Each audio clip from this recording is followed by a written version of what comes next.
Good morning, কেমন আছো সবাই? নমস্কার, আমি পিঙ্কি ত্রিপুরা থেকে বলছি। আশা করছি সবাই ভালো আছো আর আমিও ভালোই আছি। আবারও চলে এলাম নতুন আরেকটা ভিডিও নিয়ে, নতুন আরেকটি সকালে। তো কাল রাতে একটু ঝড় বৃষ্টি হয়েছিল, মানে সেই রকম বৃষ্টি হয়নি, মানে হাওয়া ছিল।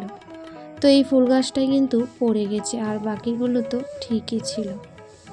তো ঘরের মধ্যে থাকাতে এতটা বুঝতে পারিনি কতটা পরিমাণ হাওয়া বয়েছে।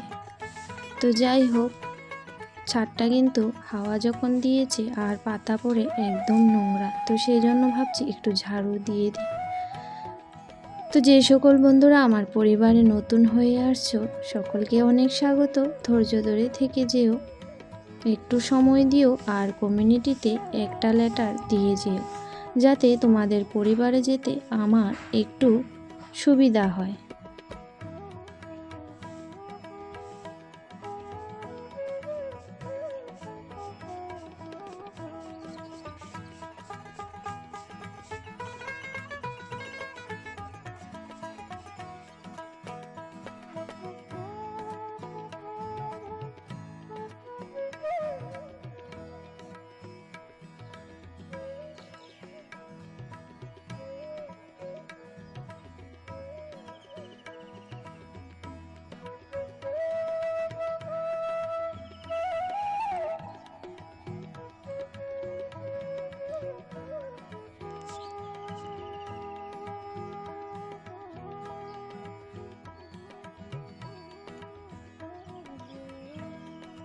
তো এই গোলাপ গাছটা প্রথম আমাকে ফুল দিয়েছে, তো গাছটাকেও অনেক ধন্যবাদ জানাই। এত সুন্দর একটা ফুল দিয়ে আমাদের যে মনটাকে মনোরঞ্জন করে, ফুলের মতো সুন্দর এই পৃথিবীটার মধ্যে আমরা কত না কিছু দেখি দু চোখ দিয়ে। আসলে ফুলের মতো সুন্দর আর কিছু হতেই পারে না। প্রত্যেকটা দিন সকালে এই ফুলগুলো দেখেই আমার দিনটা শুরু হয়। ঘুম থেকে উঠেই কিন্তু আমি আগেই ছাদে চলে যাই, কারণ ফুলগুলোকে না দেখলে আমার ভালো লাগে না। তো যাই হোক, ছাদের কাজটা সেরে এখন ঘরে এসে ঘরের কাজগুলো সেরে নিয়েছি আর বিছানাটা ঝেড়ে নিলাম, কারণ ঘুম থেকে দেরিতে ও উঠেছে, আমি তো আগেই উঠে গিয়েছিলাম। তো এখন বিছানা একটু ঝেড়ে ঘরদুয়ার একটু টুকটাক আছে গোছানোর বাকি, সেটা করে কিন্তু আমি চলে যাব স্নান করে তো পূজা দিতে হবে।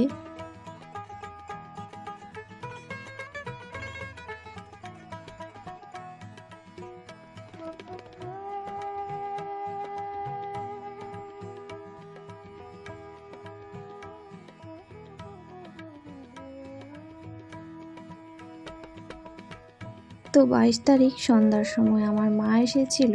মায়ের সাথে কয়েকজন মহিলাবৃন্দ ওরা একটা কাজে মানে যুক্ত আছে। তো এখান থেকে দিদিদের মধ্যেই এক দিদির ভাইয়ের বৌভাতে গিয়েছিল। তো বৌভাত থেকে ফেরার পথে আমাদের বাসায় এসেছিল সন্ধ্যা বলবো না, 8:30 প্রায় বাজে, 8টা 8:30। তো সকলের 7-8 জন ছিল, ওরা সবাই মিলে চা নাস্তা, ওই কোল্ড ড্রিঙ্কসের একটু ব্যবস্থা করা হয়েছিল, চা খায়নি। তো ওরা এইসব খেয়ে তো চলে গেছে। তো মা আর কি ছিল, তো মা তো ওইখান থেকে এসেছে বিয়ে বাড়ি থেকে, তো তখন মিষ্টি নিয়ে আসেনি, তো সকালে মিষ্টি নিয়ে আসছে। তো কাল রাতে আমরা ওদের জন্য নিয়ে আসছিলাম, বাকি যারা এসেছিল। তো সকালে মা মিষ্টি নিয়ে আসছে, রুটি দিয়ে বলছে সবাই খাবে। তো যাই হোক, রুটি বানিয়ে নিয়েছি, এখানে ঝটপট করে সবাইকে দিয়ে দিলাম। তো মা খেয়েছিল, ওই কালকে আবার কটা মালপোয়া বানিয়েছিলাম সন্ধ্যার সময়। তো সেসব কিছু তাড়াহুড়ার মধ্যে আর শেয়ার করতে পারিনি, কেউ আসবে বললে না এরকম ছোটাছুটি করে একটু তো করতে হয়, একটু সেই জন্য এত ক্যামেরাবন্দি কিন্তু সব কিছু করা যায় না।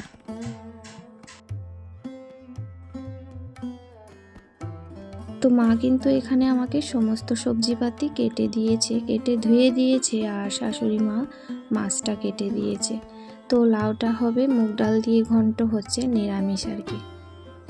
তো মাছের মুড়ো ছিল না, তো সেই জন্য মা বলছিল যে মুগ ডাল দিয়ে করে নে, মুগ ডাল দিয়ে তো ভালোই লাগে। তো যাই হোক, রান্না করতে করতে একটু আজকে বেলা হয়েছিল। তো সবাই গল্প আড্ডা গুজব করতে করতে যা হয় তাই আর কি।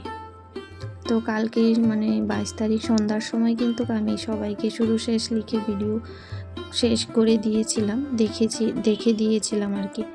আর মানে কেউ আসলে দেখো সেরকম ভিডিও করতেও ভালো লাগে না, আমার তো ভীষণ লজ্জা করে, তো আমি একদম করিনি। আর এদিকে দেওয়া থোয়া সব কিছু আমাকেই করতে হয়, তো সেই সময় ভিডিও করা যায় না। তো ভিডিও কিন্তু আমি মোবাইল চালিয়ে শুরু শেষ লিখে দিয়েছি। তো আবার তারপর রাতে রান্নাও করতে হয়েছিল, মা যেহেতু ছিল। তো যাই হোক, এখানে আজকে রান্না চলছে, করব হচ্ছে তিতির ডাঁটা।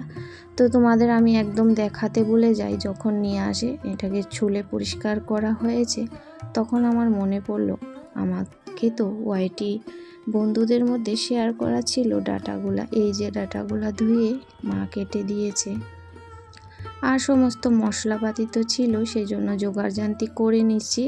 তো জোগাড় করা থাকলে কিন্তু রান্না করতে বেশি দেরি হয় না। তো 2 চুলার মধ্যেই বসিয়ে দিয়েছি, রান্না যেহেতু বেশি।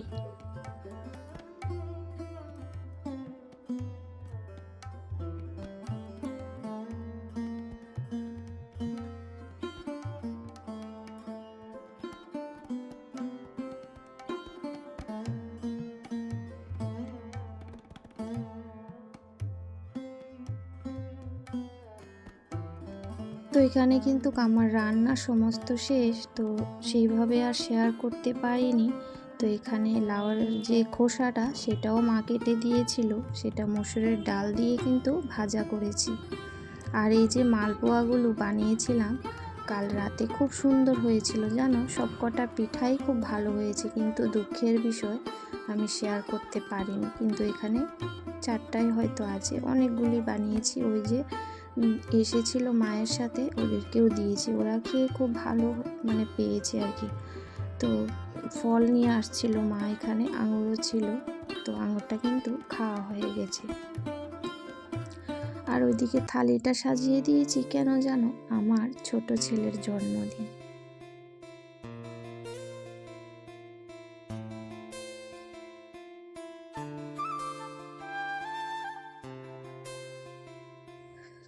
তো আজকে রবিবার 23শে ফেব্রুয়ারি, আবারও নতুন করে মা হবার সুখটা পেয়েছিলাম দ্বিতীয়বার করে।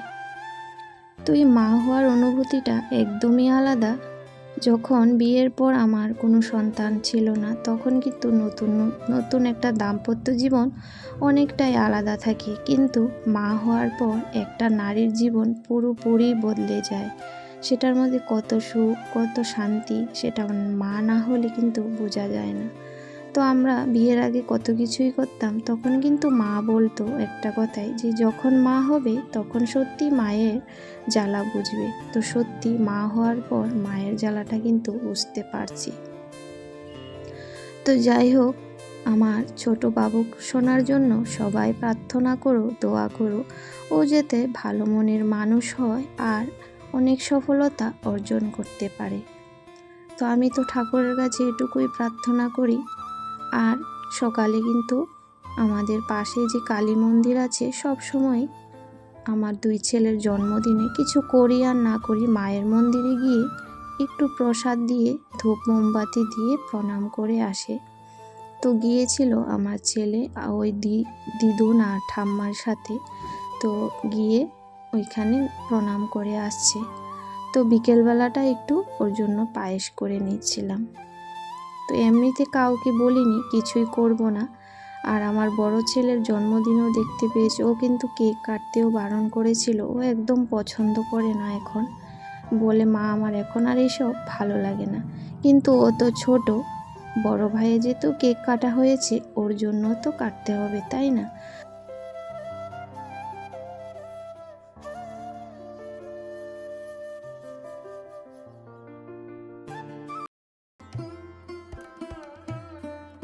তো ওর খাওয়া নিয়ে অনেক বায়না আছে, মাছ খেতে চায় না, সবজিপাতি মানে অনেক কিছুর মধ্যে খাওয়া নিয়ে ওর বায়না। ওর শুধু ডিম আর হয়েছে বেগুন ভাজা, ডাল, এসবই কিন্তু ওর পছন্দ।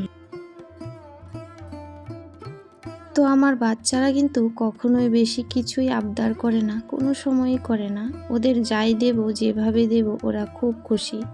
আর আমার ছেলে এই কেক পেয়ে কিন্তু খুব খুশি, আর কিচ্ছু চায় না।